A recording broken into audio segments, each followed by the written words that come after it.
Saudi अरब की मारूफ सियासी और समाजी शख्सियत शेख सईद की जानब से पाक कोस्ट की रीओपनिंग के मौका पर एक तकरीब का एहतमाम किया गया, जिसमें कमेटी मेंबरान की बड़ी तादाद के अलावा सफ़ीर पाकिस्तान राजा अली एजाज ने शिरकत की। दारुल हुकूमत रियाद के पाक कोस्ट में मुनक्कद होने वाली तकरीब में जहां मकामी गुलकार सलीम रफ़ीक ने गाना गाकर खूब समा बांधा, वहीं पर तनवार डांस ने भी हाजरीन को खूब माजूज किया। इस मौका पर सफ़ीर पाकिस्तान राजा अली एजाज ने खिताब करते हुए कहा कि पाक सऊदी तल्क़ात मुस्तक़बिल में मज़ीद मुस्तहकम होंगे, जबकि दोनों ममालिक के कारोबारी अफराद एक दूसरे के ममालिक में सरमायाकारी को यकीनी बना रहे हैं, जिससे अवामी सतह पर तल्क़ात में मज़ीद इजाफा हो रहा है।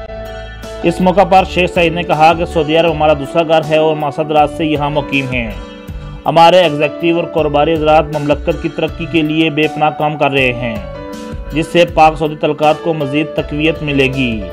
तकरीब से उमैर शेख, सज्जाद चौधरी, मोहम्मद असगर चिश्ती और दीगर ने खिताब किया। इलियास रहीम, के न्यूज़, रियाद, सऊदी अरेबिया।